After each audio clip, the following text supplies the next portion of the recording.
Hey everybody, it's Cool Goldfinch and welcome back to another episode of Pokémon Leaf Green version.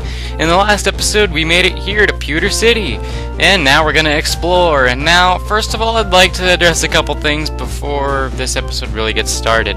First of all, you're gonna notice that my commentary will not go along with this video whatsoever, even though it appears it is now for that. Okay, I didn't plan that, that's actually kind of funny, but anyway. Wow, that is just...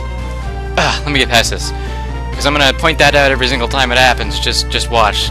Somebody should do that for a counter, but anyway. Off topic times 3 or 4.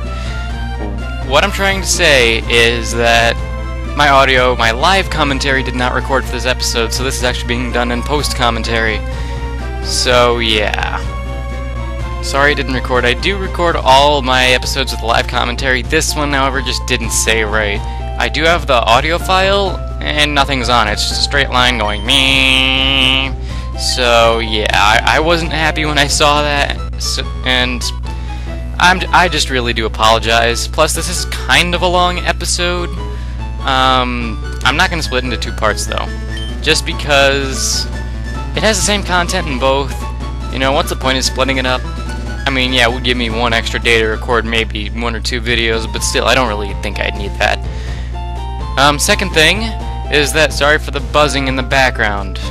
That is just static, I can't control that. My mic has been acting really weird lately. I don't know why it's doing that. My recording equipment has just been failing the past couple of days, but anyway. Here, I'll be explaining the gym. Over there you saw I went over to the right and talked to that guy. You can't leave town until you beat the gym leader, which is Brock. Now, I do have that segment saved. I record all the gym leader bios, because I will have those in post-commentary, and I do have that, I just have to edit in. And wow, I'm sorry, I'm slurring my speech so much right here. But anyway, I don't know what I do here, honestly. I completely forget. So I'm just going to commentate the entire 25 minutes that this says, and then cut everything in editing, because honestly, I haven't edited it yet. In all honesty, I probably should do that just to be smart. Because I do remember that there's a lot of bland moments in this that I'd probably want to cut out anyway. I don't usually cut out bland moments, but I'm starting to think that's actually a good idea after watching my first couple of episodes. I also noticed that I needed to stay more positive and, you know, not drone on like I am now, but unfortunately I can't really control that, and God, I need to enunciate. Enunciate. God. Is it really that hard of a concept to understand, Brandon? Jeez. I'm sorry. I do that to myself sometimes. But anyway, I think I take on the little boy there first, and I can explain... Okay, I just had this guy explain what a gym is. Even though, that's another thing I noticed, is that I talk to everybody with the tutorial mode in them, even though I could perfectly explain or have already explained what to do. So, I don't know what's wrong with me. But hey, it's learning experience. That's why I chose this game to be my first Pokemon LP. Now you saw there that I could walk around the guy and just talk to Brock. Once you talk to Brock, he will challenge you, because gym leaders will not walk up to you. You have to talk to them. So it's sort of like, okay, it doesn't matter. You can just go back and heal after this battle. And this guy will just have 2 Geodudes, I believe, both level 10. I don't really have too many issues to talk about in this one, actually, so I don't honestly know how long it will end up being. But I'm just trying to level up Tori here in Bulby. I was going to say something, actually, with that. Bulby actually has sort of another meaning besides just being part of Bulbasaur. Now, however many of you who have watched Jimmy Neutron when they were a kid, raise your hand. If all of you didn't, I'm sorry for you. If you've never seen Jimmy Neutron, I don't know what's wrong with you. You have to go look it up, okay? That is an order. Go look it up now.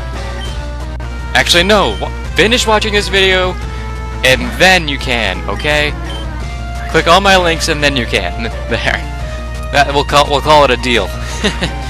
But if you have ever watched Jimmy Neutron, you'll know that there's a character in there named Bulby with an O. So it's sort of a pun on that with Bulbasaur. Bulby. I know. It was a really bad pun idea. I wasn't sure how many of you got it, because I've only gotten 1 comment so far. And actually, I think I can pull that up now while I'm commentating, but And I'm sorry, that boy did not have 2 Geodudes, he had a Geodude and a Sandshrew. Difference is, I have not gone over Sandshrew yet. Sandshrew is not only a rock type, but it's a ground normal type, so... if you have a grass or water type, it really shouldn't be that hard though, because it is a rock type gym. And I think I'm actually going to cut that out so I can go heal. Oh, no, never mind, I didn't do that.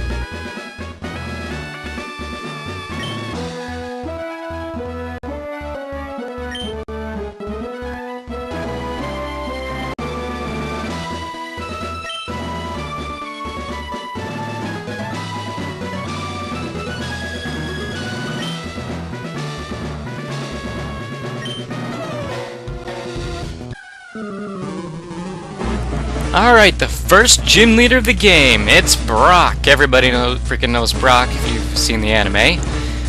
Brock has all rock and ground type Pokemon. I don't think there's one actually real, just solid rock Pokemon out there. But, get it? Rock, solid? Anyway, I'm pretty sure in all games they'll have, one, well, except for Heart Gold, Soul Silver. He will have, starting out, one Geodude, level 12, it'll know Tackle and Defense Curl to start out with. And that thing is really easy unless you chose Charmander, but still, Geodude is not tough. It's not really a hard Pokemon to defeat. And again, any Pokemon that we can't catch yet, I won't be going over, so we'll save its battle for later.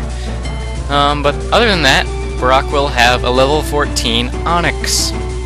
Onix is very defensive, so if you have Charmander or I don't even want to say its evolution yet. If you have Charmander, I really suggest you have a fighting type or a water type. I don't know how you could get one by now, but you can definitely get a Mankey back at Route 22 over by Viridian City. And I'd use that to take it down because it knows Rock Tomb, which really sucks. It's a rock type move. And it can actually be pretty hard. But really, it's not a hard first boss unless you chose Charmander. So, let's fight!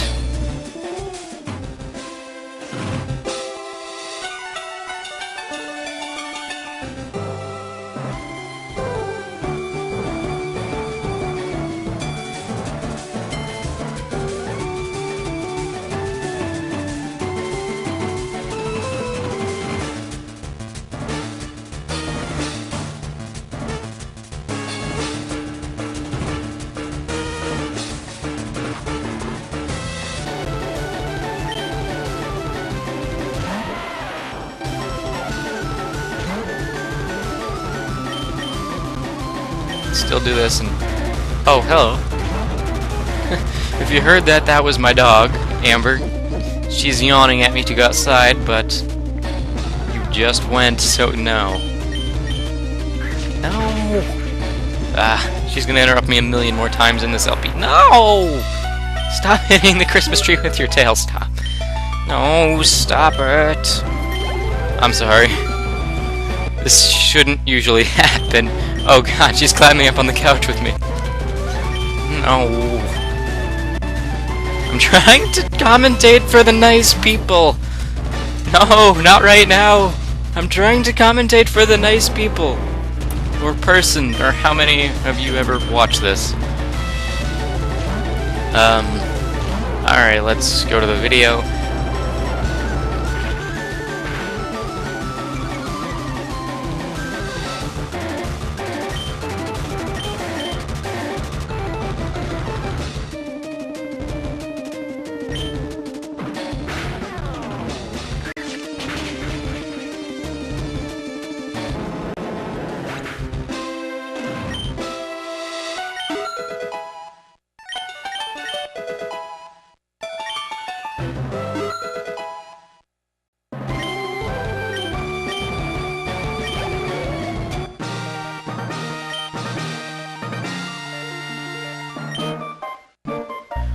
My dog still wants to go out. I hope you guys won't mind having a couple seconds of no commentary. Be right back. Alright, I'm back. So, yeah, Cosmo, I want to thank you for that comment. I think that's where I left off. Okay, I don't really remember where I left off, but we beat Brock. You will get a gym badge for being a gym leader. There are 8 gym badges to collect, unless of course you watch the anime, in which case you know that Gary got 10! Seriously, I want to know where he got those other 2. But I mean, that is one of the greatest memes of all time. You got 8 badges, I got 10! It can't even hold 10! I don't know, I just always liked that one.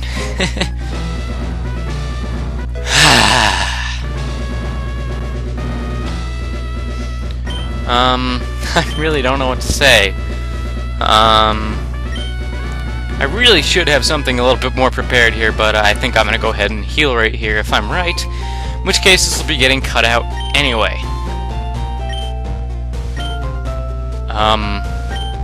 What am I doing?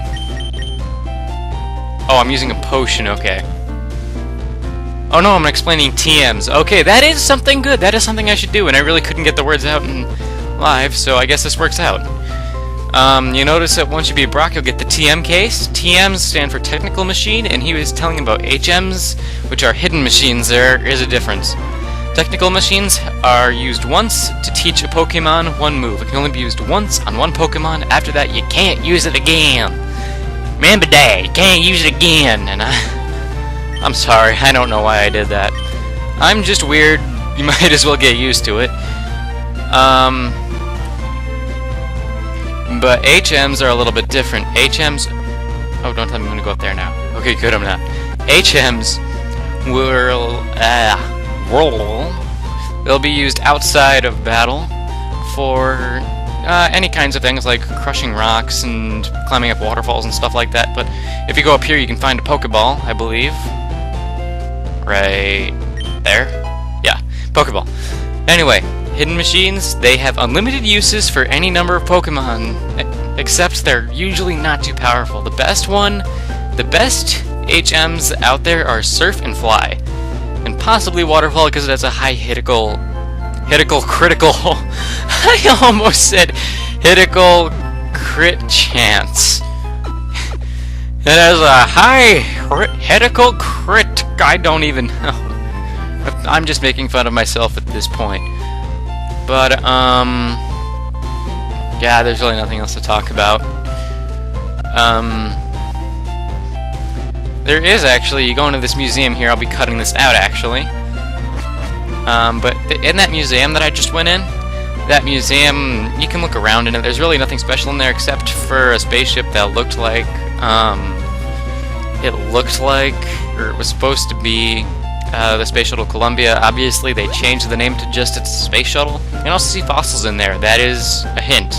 And there's also that second building there. It looks like you can go in there. You need an HM01 cut to get there, and you won't be getting that until a little bit later. So don't worry about that. But believe me, you want to go back there to get that. Once you get cut, go through... I'll be explaining it. Go back there and go get what is ever in there. Of course, you can't use it until the end of the game, unfortunately, which really sucks. But it should be interesting to see how well I'll do with it, because you get at the end of the freaking game, and it's just, oh my god. But anyway, let me just fast forward here, because I am doing this while watching it. You get the running shoes, I believe, from Professor Oak's aids, right here, or right past where this happened. I can't really tell, so I'm just going to go ahead with my commentary.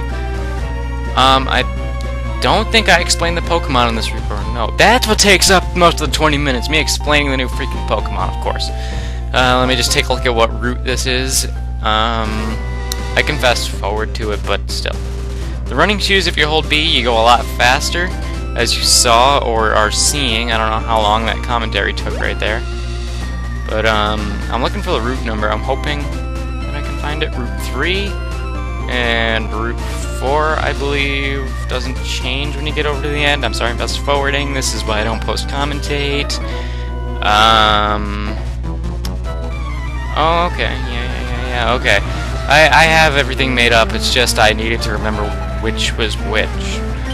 Honestly, there's just a lot of battles on that route that I'm just cutting out. I'll be keeping like 1 or 2 in for my commentary just to have something for you guys to look at, but still. But it's just like training. Nothing big you're really missing in this episode anyway, except for the gym leader. and you get to see that anyway, so I don't consider this too big of a loss, but I don't ever want this to happen again because I suck at post-commentating, even worse than I suck at live commentating! Yes! But I do have something to say. Dat Ratata! Seriously, somebody should meme that. Anybody that has an influence on the meme community or whatever, make that a meme. Dat Ratata! Because honestly, I did not expect it to break out twice. And if you haven't seen it, go back to episode 2. My reaction in it is priceless. I hated it at the moment, but when I went back and watched it, I cracked up laughing. Even though I usually do that anyway. Alright, let's see. Route 3 is what I should be looking for, correct? Yes! Alright. I'll be displaying the bios as I'm going over them. Now, it is a lot of work, but I still like them. Mankey is an old Pokemon you can find here. You can also find Pidgey and Spearow as usual. But you get Nidoran male and Nidoran female. If Nidoran male is more common in Leaf Green, and Nidoran female is more common in Fire Red. Hopefully I got that right. Nidoran male has a 14% chance in Leaf Green, and Nidoran female has a 14% chance in Fire Red. The other ones are 1% in each of the respective games. Now, Nidoran male, it evolves into Nidorino. I don't know what level because I'm not looking at it right now, but it sounded pretty cool the way I said Nidorino. It starts getting a lot of attack there. They start out pretty normal. Their stats get raised a little bit. And then when it gets to Nidoking, it's pretty much an offensive tank.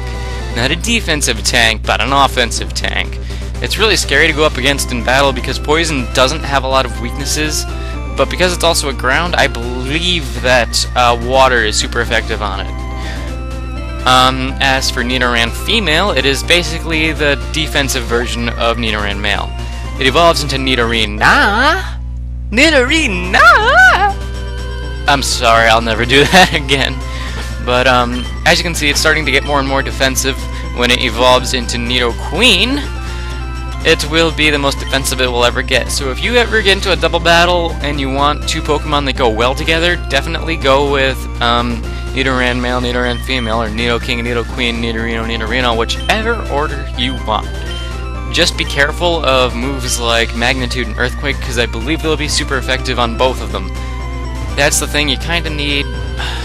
That's the thing, when they're both the same type, just opposite attack and defense, it's really kind of hard to put them together on a team and make it work. Because, I mean, they can block for each other and attack for each other, but you can't stop each other from dying when you get hit with a super effective ×12 move. But that's the gist with Nidoran male, Nidoran female. The other pink fluffy Pokemon you can find here is Jigglypuff. It's relatively known by many of the Pokemon community, but if you haven't played the game, its main attack is Sing. Honestly, they should make an ability for Jigglypuff where that thing never misses. It'd be overpowered as heck, but still, maybe like limit the uses by -5 or something. I don't know. Do something special for Jigglypuff though with its sing, or make the song different. That's what they should do. They should make it sound like Jigglypuff singing it instead of just going yum yum yum yum. Because that's what it always sounds like, right? I'm just weird. But it starts out as an Igglybuff, but you have to breed to get it. It is found nowhere in the wild, and it wasn't even created until this game came out. Well, technically until Ruby and Sapphire came out, but this came out at the same time, so I guess it doesn't matter. It evolves into Wigglytuff, but I'm not sure how tough it actually is. It's got a lot of HP, especially for a normal type, but as all normal types go, any fighting type move will take it out. On the bright side, we're going into Mount Moon in the next episode, and there you will find plenty of Moonstones to evolve Jigglypuff, so if you find one like I do right here, you can go ahead and evolve it right away into Wigglytuff. Which, honestly, probably is a good idea if you have a normal type team, or just like Jigglypuff in general. Alright, honestly I think that's about it for this episode. I've been recording post-commentary for 18 minutes, so you only lost like 4 minutes of content there, so... yeah, I'll be seeing you guys in the next episode tomorrow when we delve into Mount Moon. Alright?